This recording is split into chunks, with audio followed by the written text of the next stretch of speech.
नमस्कार दोस्तों, ज्ञान एकेडमी की पॉलिटी की ऑनलाइन सीरीज में मैं चंद्रमोहन आपका हार्दिक स्वागत करता हूं। देखिए, पिछले वीडियो में हमने बात करी थी भाग 1 संविधान के भाग 1 और अनुच्छेद 1 से 4 की, जिसमें हमने पढ़ा था संघ और उसके राज्य क्षेत्र। और आज के अपने इस वीडियो में हम बात करेंगे भाग 2। और कौन सा टॉपिक कवर करेंगे? आज हम बात करेंगे किसकी? नागरिकता की, अनुच्छेद 5 से 11। ठीक है दोस्तों। और जो हमारा क्रमवार अध्ययन चल रहा था, आप सबको पता है कि पॉलिटी की सीरीज हमने शुरू कर रखी है और उस पॉलिटी की सीरीज में आज हम बात करते हुए चलेंगे नागरिकता की। तो आइए देखते हैं कि नागरिकता के विषय में कौन कौन से प्रावधान देखने को मिलते हैं, कौन कौन से आर्टिकल, यानी कि 5 से 11 नागरिकता के विषय में, भारत की जो नागरिकता है उसके विषय में भारत का संविधान क्या कहता है, और सारी चीजें हम कवर करते हुए चलेंगे, जहां से एग्जाम में क्या होता है, बार बार क्वेश्चन आपके उठाए जाते हैं। तो आइए शुरू करते हैं। बात करते हैं, देखिए भाग 2 जो किससे संबंधित है? ये संबंधित है नागरिकता से, और इससे संबंधित अनुच्छेद है आपके 5 से 11। और यहां पर ही हम देखते हुए चलेंगे कि नागरिकता यानी कि सिटीजनशिप, अनुच्छेद 5 से 11 क्या क्या कहता है, क्या क्या प्रावधान है किसके विषय में? नागरिकता के विषय में। देखिए, भारत के संविधान के भाग 2 में अनुच्छेद 5 से 11 में भारत की नागरिकता से संबंधित प्रावधान देखने को मिलते हैं। और यहीं पर ही एक चीज दी गई है, देखिए अनुच्छेद 11 के विषय में कहा गया है कि अब भारत में जो नागरिकता है उसको कैसे दिया जाएगा, कैसे छीना जाएगा, और क्या क्या इसके प्रावधान रहेंगे, इन सबको नियंत्रित करने का अधिकार किसके पास है? इसका अधिकार है आपका संसद के पास। तो दोस्तों देखिए, ये डायरेक्ट क्वेश्चन आता है कि भारत में नागरिकता के अधिकारों को नियंत्रित करने का अधिकार किसके पास है? तो आप आंसर देंगे भारत में नागरिकता के अधिकारों को नियंत्रित करने का अधिकार संसद के पास है। ठीक है दोस्तों। और इसी के द्वारा संसद ने क्या करा है? नागरिकता अधिनियम 1955 भी क्या करा गया है? लागू किया गया है। ये जो नागरिकता अधिनियम 1955 है, ये सारे अधिनियम हम देखते हुए चलेंगे अपने इस वीडियो में। आगे देखिए, बात करेंगे हम नागरिकता की। तो भारत में 2 प्रकार के जो है आपका आधुनिक राज्य जैसे होते हैं, उसी प्रकार भारत में भी 2 प्रकार के लोग देखने को मिलते हैं। जिस प्रकार से मॉडर्न जो राज्य हैं, उसी प्रकार से भारत में भी 2 प्रकार के राज्य लोग देखने को मिलते हैं। पहले नागरिक और दूसरा विदेशी। आपने सुना होगा कि ये किसी अन्य देश से, अन्य राज्य से जो इंसान आता है, कोई अमेरिका का, कोई ऑस्ट्रेलिया से, तो हम उन्हें कहते हैं विदेशी नागरिक, यानी कि विदेशी हम कहते हैं उन्हें, और जो हमारे खुद के देश के हैं उन्हें कहते हैं नागरिक। तो बात करते हैं, अंतर देखते हैं इन दोनों के बीच में कि नागरिक और विदेशी के बीच में क्या क्या अंतर होते हैं। बात करें नागरिक की, तो नागरिकों को भारतीय राज्य की ओर से कुछ विशेष अधिकार प्राप्त होते हैं। दूसरा देखिए, जो नागरिक होते हैं वे भारतीय राज्य के पूर्ण सदस्य होते हैं। क्या होते हैं? पूर्ण सदस्य होते हैं। और नागरिकों को सभी सिविल और राजनीतिक अधिकार प्राप्त होते हैं, और इसी के साथ साथ कुछ विशेष अधिकार भी आपको नागरिकों को दिए जाते हैं, जिन पर इनकी पूर्ण श्रद्धा होती है, यानी कि इन अधिकारों को ये भली भांति मानते हैं। जैसे धर्म, आगे बात देखिए, जैसे कैसे कैसे अधिकार देखने को मिल रहे हैं। धर्म, मूल वंश, जाति, लिंग तथा जन्म स्थान के आधार पर विभेद के विरुद्ध अधिकार। ये किसको दिया गया है? ये सिर्फ और सिर्फ दिया गया है उन लोगों को जो भारत के नागरिक हैं। और इसके विषय में कौन बोलता है? इसके विषय में बोलता है अनुच्छेद 15। आगे चलकर जब हम मौलिक अधिकार पढ़ेंगे, फंडामेंटल राइट्स पढ़ेंगे, तो वहां हम इन सारे मौलिक अधिकारों को, इन सबको क्या है, विस्तृत रूप से देखते हुए चलेंगे। अब देखिए, बात करेगा धर्म, मूल वंश, जाति और लिंग या जन्म स्थान के आधार पर विभेद के विरुद्ध अधिकार। तो सिंपल सी बात है कि जन्म स्थान जिनका भारत में है उन्हें अधिकार मिलेंगे, क्योंकि जन्म स्थान, विदेशियों का जन्म स्थान भारत है नहीं, तो यह अधिकार उनको नहीं मिलता। आगे देखिए, लोक नियोजन के विषय में अवसर की समानता, अनुच्छेद 16। ये भी किसको प्राप्त है? सिर्फ उन लोगों को जो नागरिक हैं। वाक और अभिव्यक्ति की स्वतंत्रता, यानी कि कुछ भी बोलने की, अपने मन की जो भी आपके मन में बातें हैं, जो भी आप कहना चाहते हैं, वो सब बोलने का अधिकार क्या देता है? अनुच्छेद 19। संस्कृति और शिक्षा से संबंधित अधिकार, अनुच्छेद 29 और 30। इसके आगे देखिए, मतदान का अधिकार। मतदान मतलब वोट देने का अधिकार। ये भी किसको दिया गया है? ये भी सिर्फ किसको मिलता है? नागरिकों को ही मिलता है। आगे, संवैधानिक पदों पर नियुक्ति का अधिकार, जैसे राष्ट्रपति, उच्चतम न्यायालय के न्यायाधीश, उच्च न्यायालय के न्यायाधीश, जितने भी आपके पद हैं उन पर नियुक्ति का अधिकार किसको दिया गया? सिर्फ और सिर्फ उन लोगों को अधिकार है जो लोग क्या हैं, आपका भारत के नागरिक हैं।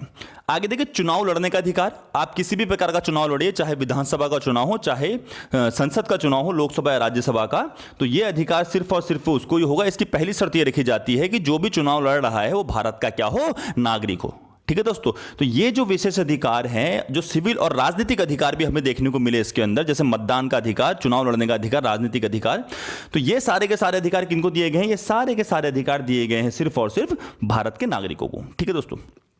आगे देखिए, आगे बात करते हैं विदेशी। विदेशी क्या, ये जो होते हैं ये किसी अन्य राज्य के नागरिक होते हैं। राज्य कहने का मतलब है किसी अन्य देश के नागरिक होते हैं, इसलिए इन्हें नागरिक और राजनीतिक अधिकार प्राप्त नहीं होते हैं। ठीक है दोस्तों। अब विदेशी भी कितने प्रकार के होते हैं? 2 प्रकार के विदेशी हमें देखने को मिलते हैं। विदेशियों की भी 2 श्रेणी होती है, पहली विदेशी मित्र और दूसरे विदेशी शत्रु। ठीक है। विदेशी मित्र कौन? विदेशी मित्र वो होते हैं जिनके साथ भारत के क्या हो, अच्छे संबंध हो, मधुर संबंध हो, सकारात्मक संबंध हो, वे क्या होंगे? विदेशी मित्र होंगे। विदेशी शत्रु वे होते हैं जिनके साथ भारत के संबंध अच्छे ना हो या फिर जिनके साथ भारत की तनातनी चल रही हो, युद्ध चल रहा हो, वो क्या होंगे? विदेशी शत्रु। और जिनके अच्छे संबंध विदेशी मित्र। विदेशियों की 2 श्रेणी मैं आपको यहां पर बता चुका हूं। आगे देखिए, यहां पर नोट करके मैं आपके लिए एक चीज लेके आया हूं जहां से एग्जाम में बार बार क्वेश्चन पूछता है और बहुत बच्चे यहां पर क्या होते हैं, कंफ्यूजन में आंसर गलत कराते हैं। यहां पर लिखा है कि भारत के किसी भी नागरिक को संवैधानिक पदों जैसे राष्ट्रपति, प्रधानमंत्री पर नियुक्त होने का अधिकार है, लेकिन अमेरिका यानी कि यूएसए में केवल वही व्यक्ति राष्ट्रपति बन सकता है जो जन्म से अमेरिका का नागरिक हो। कहने का मतलब क्या है? देख, कहने का मतलब यह है कि भारत में जो व्यक्ति, भारत का नागरिक जो जन्म से या प्राकृतिक रूप से यहां का नागरिक हो, कैसे? जन्म से या प्राकृतिक रूप से यहां का नागरिक हो, राष्ट्रपति बनने की योग्यता रखता है। यानी कि अगर कोई व्यक्ति किसी अन्य देश का नागरिक है लेकिन भारत में आकर उसको यहां की नागरिकता दे दी गई है, मान लीजिए किसी व्यक्ति का जन्म अमेरिका में हुआ लेकिन वो इंडिया में आया और इंडिया की नागरिकता उसे मिल गई, तो वे क्या वो भारत का राष्ट्रपति बन सकता है? बिल्कुल, तो वो भारत का राष्ट्रपति बन सकता है क्योंकि प्राकृतिक रूप से उसके पास क्या है? भारत की नागरिकता है। वहीं दूसरी साइड हम देखें तो अमेरिका में अगर भारत का कोई नागरिक अमेरिका जाकर बस जाए और अमेरिका की नागरिकता ले ले तो वे वहां का नागरिक नहीं बन सकता है, क्योंकि अमेरिका में राष्ट्रपति वो जो भारत का व्यक्ति जो अमेरिका में जाके नागरिकता ले वे वहां का राष्ट्रपति नहीं बन सकता है। क्यों? क्योंकि अमेरिका में साफ साफ अमेरिका के संविधान में लिखा है जो व्यक्ति अमेरिका में जन्म लेगा वही नागरिक अमेरिका का राष्ट्रपति बनेगा। ठीक है दोस्तों। तो आगे हम बात करते हैं किसकी? अनुच्छेदों की 5 से 11। तो दोस्तों, अनुच्छेद को शुरू करने से पहले एक बात मैं यहां पर क्लियर करते हुए चलता हूं कि संविधान का भाग 2 में अनुच्छेद जो 5 से 11 है, इसमें देखिए नागरिकता के बारे में चर्चा की गई है, लेकिन याद रखिएगा, लेकिन इसमें स्थायी और विस्तृत उपबंध नहीं देखने को मिलते हैं। कहने का मतलब ये है कि जो अनुच्छेद है, भाग 2 है, ये सिर्फ उन लोगों की पहचान करता है जो संविधान लागू होने के समय भारत के नागरिक बने थे। कहने का मतलब संविधान लागू कब हुआ था? संविधान लागू हुआ था 26 जनवरी 1950। ठीक है दोस्तों।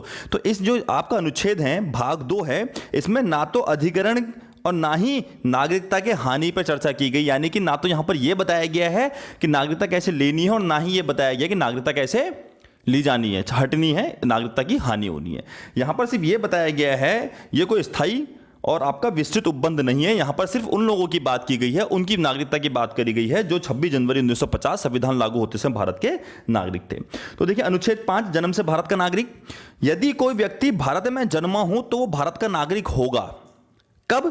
यदि उसके माता पिता भारत में जन्मे हो। देखिए, यदि कोई व्यक्ति 26 जनवरी 1950 की हम बात करते हैं, यदि कोई व्यक्ति भारत में जन्मा हो तो भारत का नागरिक होगा। दूसरा यहां पर कहा गया है कि यदि उसके माता पिता भारत में जन्मे हो तो वो भारत का नागरिक होगा। तीसरा ये कहा गया है कि उसके माता पिता में से कोई एक भारत में जन्मा हो तो भारत का नागरिक होगा। और चौथी बात यह कही गई है कि यदि कोई व्यक्ति संविधान लागू होने से पूर्व लगातार 5 वर्षों तक भारत में रहा है तो वो भारत का नागरिक होगा। आगे चलिए, अनुच्छेद 6 क्या बोलता है? अनुच्छेद 6 पाकिस्तान से माइग्रेट करने वालों की नागरिकता की बात करता है, यानी कि वे नागरिक जो पाकिस्तान से भारत आए थे उनकी बात कौन करता है? उनकी बात करता है अनुच्छेद 6। ये क्या बोलता है? ये कहता है कि वे लोग जो 19 जुलाई 1948 तक या उससे पहले भारत आ गए हों तो वे भारत के नागरिक माने जाएंगे। दूसरा फैक्ट ये बोलता है वे लोग जो 19 जुलाई 1948 के बाद भारत में आए हों, जो पहले आए हमने बोल दिया भाई वो भारत के नागरिक हैं। अब उन लोगों का क्या जो 19 जुलाई 1948 के बाद भारत आ रखे हैं, तो ये बोलता है कि वे लोग जो 19 जुलाई 1948 के बाद भारत में आए हैं उन्हें भारत की नागरिकता के लिए आवेदन करना होगा, आवेदन देना होगा और 6 महीने तक यहां पर निवास करना होगा आवेदन देने से पहले। ये कौन बात करता है? ये कहता है अनुच्छेद 6। अनुच्छेद 6 उनकी बात करता है जो पाकिस्तान से क्या करें, भारत माइग्रेट हुए थे। जब पाकिस्तान से भारत आने वालों की हमने बात कर ली तो कुछ लोग जब पाकिस्तान और भारत टूटा, जब एक नया देश बना भारत से पाकिस्तान, तो कुछ लोग पाकिस्तान से इंडिया आए और कुछ लोग इंडिया से पाकिस्तान गए। तो हमने ये तो बात कर ली कि जो लोग पाकिस्तान से इंडिया आएंगे कि उन लोगों की नागरिकता के विषय में अनुच्छेद 6।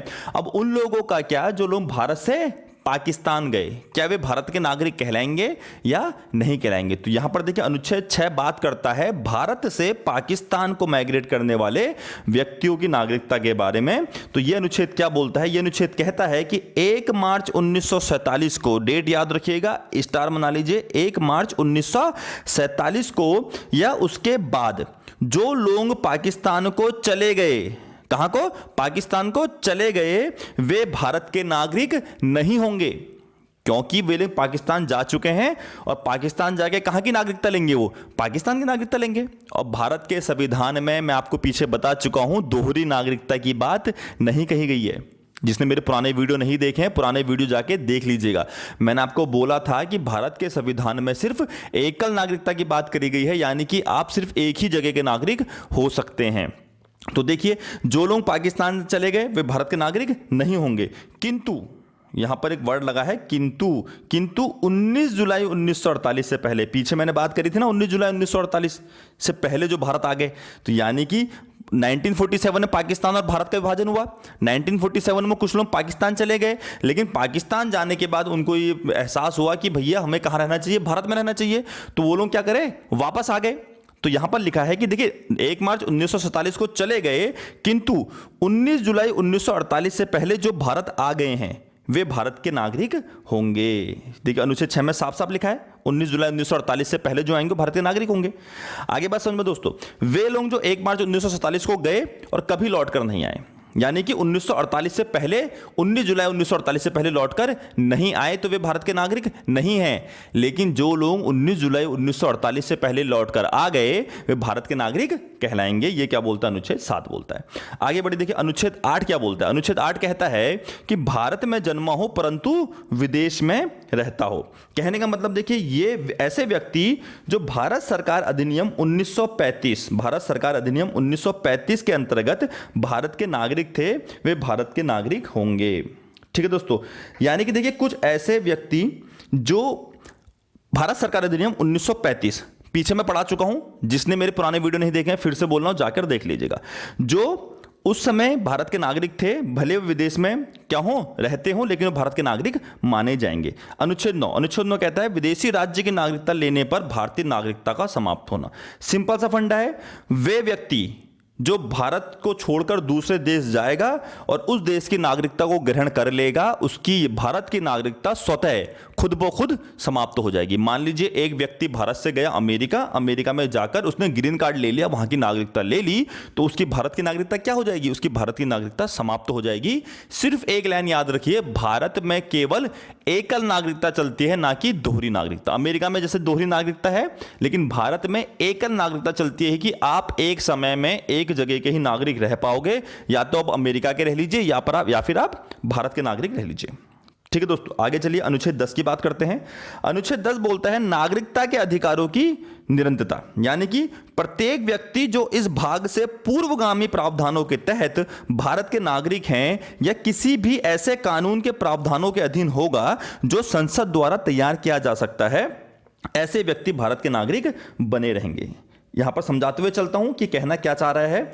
देखिए यहां पर ये कहते हैं कि प्रत्येक व्यक्ति, सिंपल सी भाषा में समझते हुए चलिए, प्रत्येक व्यक्ति जो भारत का नागरिक है या समझा जाता है, यदि संसद इस पर किसी विधान का निर्माण करे, यानी कि संसद किसी प्रकार का कानून बनाकर, किसी प्रकार की विधि बनाकर उसे भारत का नागरिक बना सकती है, उसे भारत का नागरिक समझ सकती है। इतनी सी बात यह कहना चाहता है। ठीक है दोस्तों, आगे चलिए अनुच्छेद 11 की बात करते हैं। यहां पर लिखा है कि संसद द्वारा नागरिकता के अधिकारों को नियंत्रित करने के लिए कानून।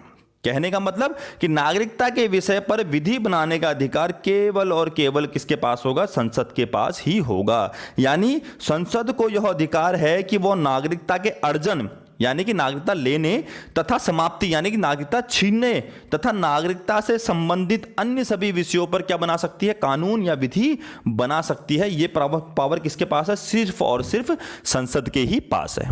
ठीक है दोस्तों, तो आज के अपने इस वीडियो में मैंने आपको एक अनुच्छेद दिए 5 से 11 जो बात करते थे नागरिकता की। आगे देखिए, हम पढ़ेंगे कुछ अधिनियम जो नागरिकता से संबंधित हैं। यह भी पढ़ेंगे कि नागरिकता कैसे ली जाती है और नागरिकता कैसे छीनी जाती है। साथ ही साथ विदेशी कुछ मापदंडों को लेते हुए चलेंगे, जैसे एनआरआई क्या होते हैं, ओसीआई कार्ड क्या होता है। ये सारी की सारी चीजें हम पढ़ते हुए चलेंगे मेरे नेक्स्ट वीडियो में, जो नागरिकता का भाग 2 है। साथ ही साथ दोस्तों मैं आपको बताते हुए चलता हूं कि यहां पर मेरे कुछ वीडियो आने में कुछ समय लग रहा है, कुछ समय मुझे यहां पर देरी हो रही है अपने वीडियो डालने में, क्योंकि मैंने आप लोगों को पीछे बोला था कि मैं आपके लिए कुछ एक सरप्राइज ला रहा हूं, आपके लिए कुछ एक बहुत अच्छा प्लान करके ला रहा हूं, जिससे आपकी जो परीक्षा में तैयारी को एक मजबूती मिलेगी। तो आजकल कुछ व्यवस्था उसके पीछे होने के कारण, कुछ टेक्निकल उस कामों के कारण वीडियो बनाने में थोड़ा लेट हो रही है, जिसके लिए माफी मांगूंगा। और जल्दी हम आपके लिए सरप्राइज लेके आएंगे, तो आपको निरंतरता के रूप में वीडियो मिलते रहेंगे और जल्दी से हम सारा का सारा पॉलिटी कवर कर लेंगे। ठीक है दोस्तों, तो बाकी हम बात करेंगे अपने भाग 2 में नागरिकता के विषय में। और बिल्कुल हमारे साथ जुड़े रहिए, हमारे चैनल को सब्सक्राइब कीजिए, वीडियो को पसंद आता है इसको लाइक कीजिए, ज्यादा से ज्यादा इसको शेयर कीजिए, ताकि हमारा भी मनोबल बढ़े और आपके लिए हम क्या करें, आपकी सफलता के मापदंडों को बढ़ाने के लिए हम भी निरंतर प्रयास करते रहें। मिलते हैं नेक्स्ट वीडियो में, तब तक के लिए धन्यवाद।